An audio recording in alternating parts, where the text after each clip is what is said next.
we create our own scene, basically. There's not really a band like us, and we draw in Texas as well as pretty, I guess, anybody, and that's the scene, you know. Either we're not part of an alternative thing, we're not part of a country thing, it's just hard scene. So where do you get a lot of your influences from, your inspirations or ideas? Old and new stuff, you know. Right. Let's talk about your adornments on your all over your bodies. Actually, does everybody have tattoos here? I don't know. You don't have them. Now, what's your name? Cowboy. Why have you no tattoos? Well, the reason why is just, I haven't just come down with a God idea for something that You want that Cowboys helmet, though? Cowboys on, fishing pole, money, something like that. Okay. Well, I'd like to just get. They're pretty great, these ones. So let's just take a look at them. All right. So we have up here body and blood. Oh my God, joy and pain, life and death. Now, who designed these and did these for you? I designed a lot of them, you know, but with the help of your artist, you got a guy named Randy Adams out of Texas. He's doing some work in California right now. He's done a lot of his, and we got my boy downtown J.J. Brown. He does like Rob Halford from Judas Priest. Did some work on Sebastian Bach, did some work on him, did some work on me. He's out of Phoenix. And the main one. Busted. Papa San did that, See, it was say unscarred. Unscarred by trials. Now, when you're a grandfather, how will you feel about these kinds of things unscarred on your tummy? This is the most money I've ever made. This is the best time I've ever had, you know, so this is happening, man. This is life. On your head, you have strength. Strength, and I got the ever popular Cowboys from Hell. And did that hurt the most? I didn't come. Sorry. Talk about Judas Priest for a second. I hear that your appearance on Much Music led to hanging out with these guys. Rob gave us a call at the hotel. This is Rob. I can't do it. You do it. This is Rob Halford from Judas Priest, and we're like, you know, what to do? So we saw you on Much Music? Yeah, that's exactly where he saw us. The first time he was in town doing publicity for the Painkiller record. Painkiller. And he saw us, and ever since then we've been really closely knit. He's supported. Yeah, he came out and jammed with us and all that. But since then, you know, he's big. Judas Priest himself taken us to Europe for like 3.5 months.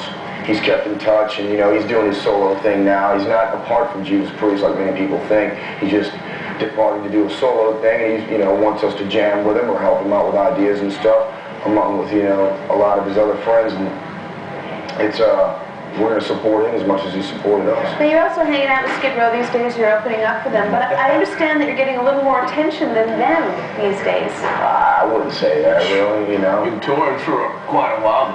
All we do is drink, make videos, and I think we make a spectacle between the two of us pretty well, you know. How's your music different? Our music is more of an extreme of, I guess, a heavy side of music. Theirs is what you still call accessible, yet, you know, compared to their last record, it's a lot heavier than their first record. You know what I'm saying? The Slave to the Grind is heavier than, what's the name of the first one? Skid Row. Skid Row. And so, in a way, it's compatible, because they've gained some heavy fans, and they have that audience that hasn't seen a band like us, and we're fortunate enough that we can win them over, you know. We do well. We do real well. Hit them over the head, more like? Speaking of which, take a look at this if you can get a close-up of this. This is the CD cover, and it's a face with a fist. And of course, be careful, some of these lyrics may be offensive to you listeners. Yeah, there is. There isn't? Are there offensive lyrics in there? Damn straight. that's how you do it down here, Riggs. No, it usually says that parental. No, we don't have the parental problem here. This is just, you know. It's in general, if you don't have. Well, that's the way to do things now. That's cooler. It's Canada. Well, back in the States, you know, there's all that parental thing, and most of the people who stick those things on don't even have any kids, so their heads are up there, you know. Okay. Well, thank you very much for taking the time out. You've got the rest of the day off. Just sound check. What's the deal? What do you do the rest of the day? We're going to in-store coming up. What's the name of that place? Riggs. What's the name? HMV. You're going to go to HMV, yeah. Got in-store, got interviews, and etc. Good one. Okay, well, the album is called Vulgar Display of Power, which is a really good album title.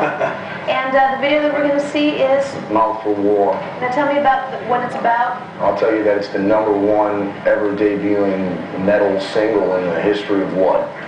The U.S. or whatever, and heavy metal in general, and just in general. And it's about channeling hate into something productive, and so we feel like it's a positive song.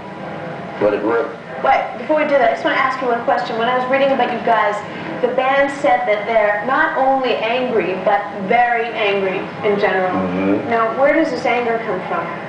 Well, a lot of it's focused around my lyrics, because I write most of the lyrics, but it's all it's relevant stuff that anybody that's young today, being rich, poor, middle class, whatever, is going to feel at one point or another, so it's real easy to identify with. That's why we can all identify with it. That's why we all write very well together. And it's just, I guess, the way I put things, you know, it's pretty blunt.